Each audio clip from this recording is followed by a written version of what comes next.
Hello, everyone. It is Friday. See, I got it right this time. It is Friday today, and I hope that this week has treated you kindly. And if it has not, I hope you have treated yourself kindly. I wanted to do a very brief video today talking about feelings, but don't run away yet. It's not going to be uncomfortable. And that's kind of a great thing about a virtual platform is I can say we're going to talk about feelings and you can't get called on. So you're welcome. I think we'll start with just a very brief breathing exercise. I really like this one because you can do it anywhere. You'll notice that's a theme for all the exercises I like because I recognize that most of the time, when I read a book that says, set up a sanctuary, take 45 minutes to do this exercise to calm down. That's all well and good, but I can't use that in the middle of my week. I am doing too many things. It's just too much of a sacrifice to give up that amount of time. But when you ask me to give up 3 minutes, 5 minutes, I don't really have a good excuse for not doing that because I can give you 3 minutes. I can give you 5. So I think you can give me 3. You can give yourself 3. You can give yourself 5. So this is very easy. We do this all the time in mindfulness practice. They do it in yoga. They do it in if you're a person who's prone to panic attacks or just kind of an anxious person, it's a great strategy. Some people do it a 3x5 breathing. Some people do 4x7 breathing. I'm not an expert on which one works better, but I know that the basic premise of this kind of breathing is that you breathe in for fewer breaths than you breathe out. And through that, it's a very soothing process for your parasympathetic nervous system. It's a great way to just slow down your body. It slows your heartbeat in a safe and, and helpful way. It's just a great way when you're activated or when you may not even realize that you're pretty activated. You can just calm everything down. So I have been practicing this today a few times to see which one I liked better. I think 3x5 breathing is an easy one to do, but for some reason 4x7 today has been really working better for me. So, and I also find that counting it out loud is really hard for me. It's actually a lot easier for someone else to be counting for me. So there are a lot of mindfulness apps that you can download from your app store, depending on what kind of phone you have. And I love some of those just for having a voice to be able to guide me through that when I need that, or I'll just count in my head. But I just find that counting out loud is pretty disruptive to the breathing process. So I'm going to count for you all, and I'm going to attempt to do it myself at the same time. But just keep in mind, if it's too uncomfortable for you to do the 4x7 or the 3x5, just pick another number that's comfortable for you, as long as you're breathing in for fewer than you're breathing out. Okay. So if you can find a moment, a quiet place, if you can find one, if not, we will we can do this anywhere. You recognize that there's a lawnmower going next door that just will not turn off. We recognize it without judgment and we just let that thought pass. So as you do this exercise, it does not have to be in a super silent place. Your kids may be playing in the next room. You do what you got to do in your own world, but find a peaceful place, preferably a comfortable place to sit or to lay down, whichever is more comfortable for you. I think sometimes laying flat on your back for these is so nice because you don't have anything restricting the center of your body, just because you're stretched out as far as you can be. But I'm going to sit for this, but you sit, you stand, you lay, whatever makes you feel most comfortable. And I'm going to place my hand on my belly just because it helps me to remember to breathe deeply and to pay attention to my breath. And I'm going to take a moment to just tune in with my body and pay attention and just be present. To recognize without judgment that I'm here, I'm warm, I'm safe. And no matter how the first half of my day has gone, I have another half of my day that I can do whatever I want with. And I think that's a really encouraging thought for me to have throughout the day. So from the tips of your toes to your knees, to your hips, to your belly, to your chest, to your throat, to your jaw, to the top of your head, behind your eyes. Just being present, paying attention. And in a moment, we're going to take in a deep breath, and we're going to try it for 4 seconds. And then we're going to try to breathe out of our mouth. So in through the nose, out through the mouth. In for 4 breaths, out for 7 breaths as best as you can. If that's not comfortable for you, stop when it's comfortable. You need to listen to your body.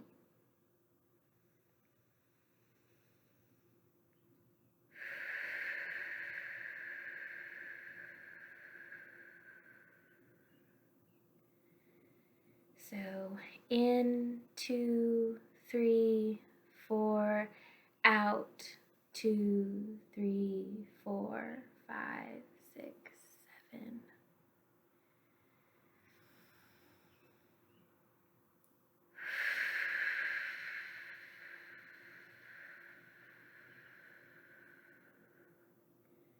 In, 2, 3, 4, out, 2, 3, 4, 5, 6, 7. And I find that just a couple of those is a great way. I'm already feeling just a little bit sleepy, so I know that I've relaxed a little bit. I know that my hands are loose. It's a good way for me to notice. So pay attention to your body. If that makes you too lightheaded or it makes you uncomfortable, this may not be a good one for you. Or maybe you need to practice this weekend with a little 3x5. Find your magic number, okay? So, we're going to just talk for a couple of moments about feeling words. Stay with me. I spend a lot of time talking about mindfulness as a way of being aware of your body and your feelings, because that's what it is. It is the simplest and most complex thing that you can do. But one of the things about being aware of your feelings is that you may not have the vocabulary sometimes to be able to put a name to your feeling, and I think that it is so important to be able to give it a proper name. It's empowering to be able to name it. It's like naming someone who hit you, you know, when you look someone in the eye and you say, so-and-so did this to me, it's very empowering. It makes you feel better. You can't take back what happened to you, but you can absolutely own the ability to call it by its name. And I sometimes feel that way about feelings. If I can name them, I take some of their power away from me, or I can at least feel like I have some measure of control that I didn't have before. Okay. I want to make it really, really clear as we go through this. There aren't bad feelings. There aren't good and bad. There are maybe easier and difficult feelings, or there are complex and simpler feelings, but there aren't bad feelings. Feelings are always trying to tell us something. If they're happening, it's for a reason. And just like I have said in previous videos, they're an opportunity. What is this teaching me? Okay. So I don't want you to think of these as good and bad feelings, but I do want you to think of them as difficult feelings or pleasant feelings and maybe unpleasant feelings, but never good and bad. I was, trying to think, because I know that yesterday or the other day when I was filming, I talked about, giving a name to your feeling and the how to get out of a funk coil. And I probably should have done this video first. Sorry about that. But it's a really uncomfortable thing to feel your feelings sometimes, a lot of the time. Especially, if you're in recovery, that's especially difficult. You spend a lot of your time pushing down and pushing away and burying and drowning feelings because they're too intense to feel. So getting back into this practice of feeling can be really, really overwhelming. So I want to make sure that when you engage in this practice, you understand that if this makes you feel really uncomfortable, that's okay. You are not the only one who experiences discomfort. I actually experience a lot of discomfort when I do this. And in fact, when I first started going to a mindfulness class and doing the body scan exercise, I almost couldn't do it for the first almost a month. The first month of that class, because it just felt so intensely vulnerable, and I couldn't do that in a room full of strangers. So I had to work at it. I had to practice it, and it became empowering. But at first, if it feels uncomfortable, that's okay. Acknowledge that it feels uncomfortable. Don't dive into that feeling, but acknowledge it and carry on as best you can, taking breaks to keep yourself safe.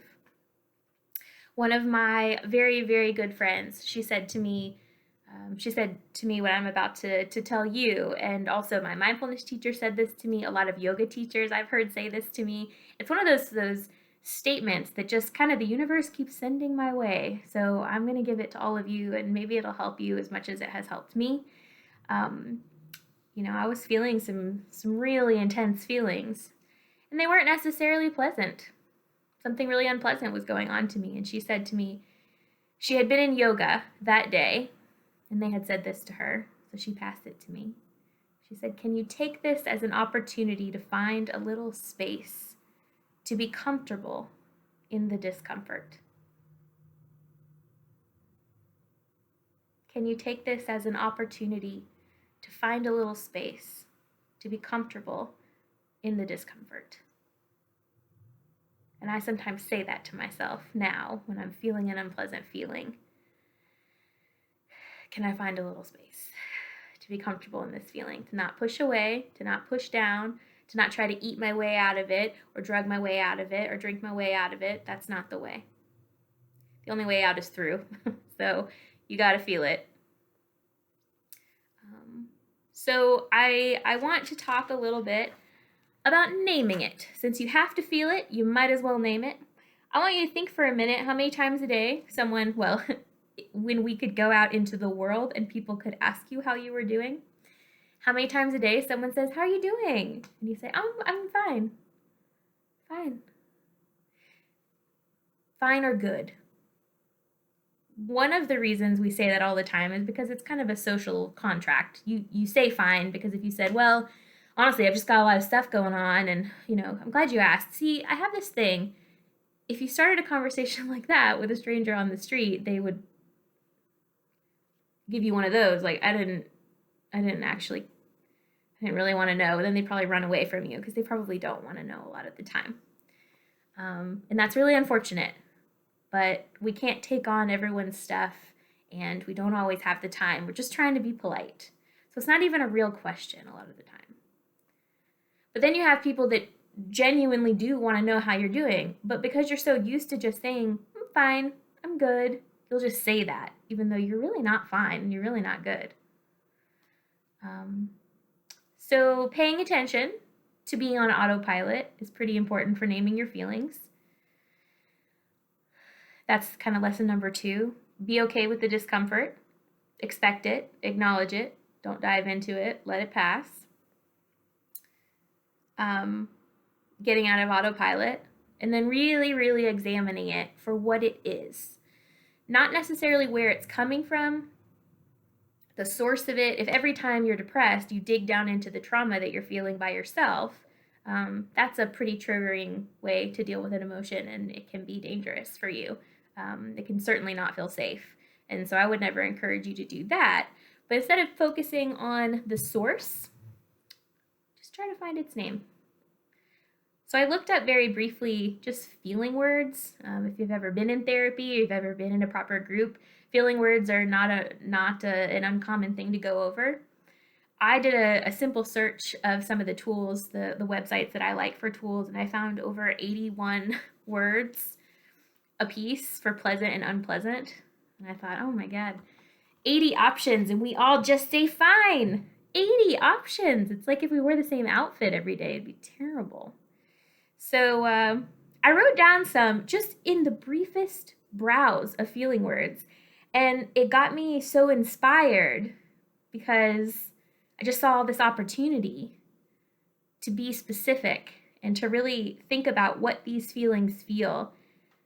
When I say find it in your body and I identify it as uncomfortable, okay, good, step 1, a feeling's uncomfortable.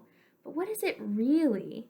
I loved going through this list and saying, is it this one? No. Is it this one? Not really. I just thought it was kind of fun. I may be weird, but I encourage you to try it. So I'm going to read off some words. Fine is not on this list, but it is an acceptable answer every once in a while, okay? So I divided them up into pleasant and unpleasant feels, kind of easier and more difficult feels, right? Not good and bad.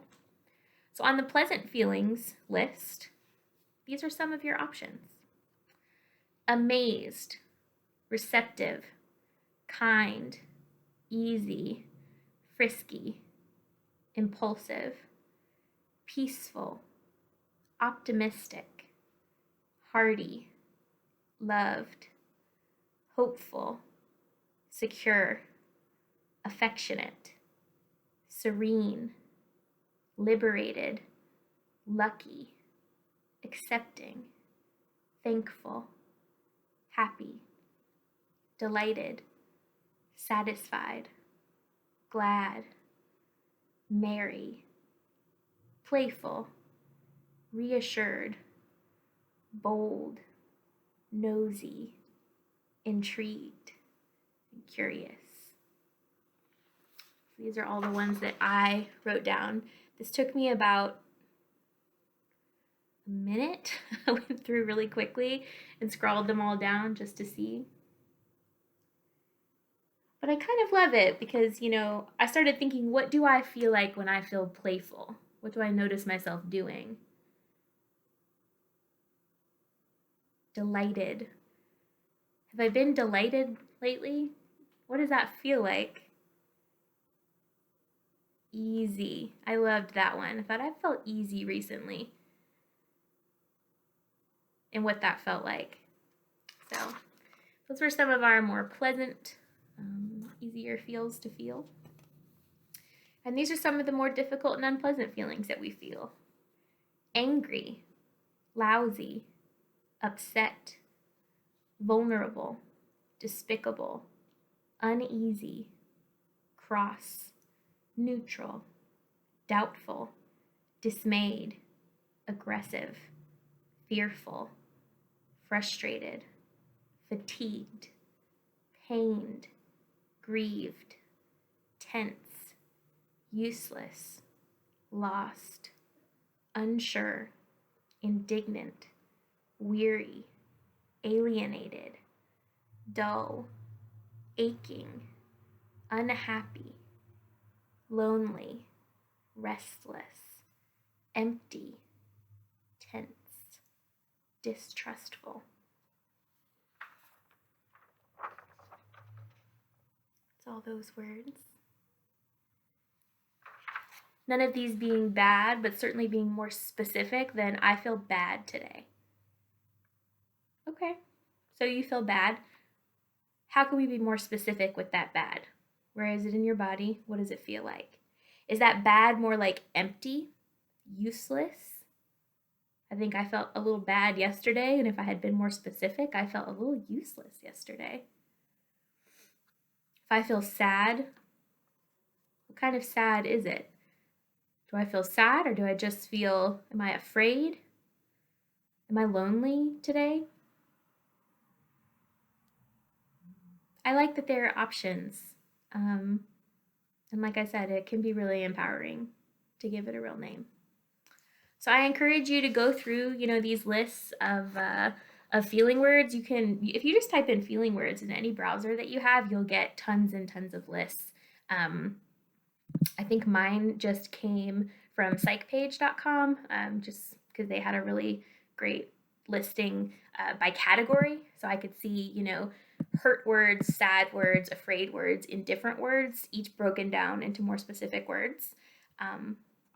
But what you say matters and what you think matters, and it can be really empowering. So I wanted to share that with you and also let you know that every time I tell you, feel a feeling, it's okay when that's hard. I expect that to be hard. It's hard for most people. It's hard for me. But it's especially hard in the beginning when you're working with a new person or when you're in recovery or when you've just been through something very, very challenging. So don't feel bad about it. Today, I'm just going to close with a very, very short loving kindness meditation that my mindfulness teacher used to give to us, and I think it is It's just one of the most comforting things ever. I'm probably going to have to put it on my front door at this point. But I hope you're taking care of yourselves. I hope this weekend you set a goal for yourself to do something that takes care of yourself, something you do not have to do, something that you want to do. Same as earlier in this week, I encouraged you. I think you should try that again this weekend. So here we go. This is your loving kindness meditation to take with you throughout your day. May you be safe. May you be happy. May you be well. May you be peacefully at ease. And may we all be filled with loving kindness. So enjoy the rest of your day. Take care of yourselves, and I'll see you soon.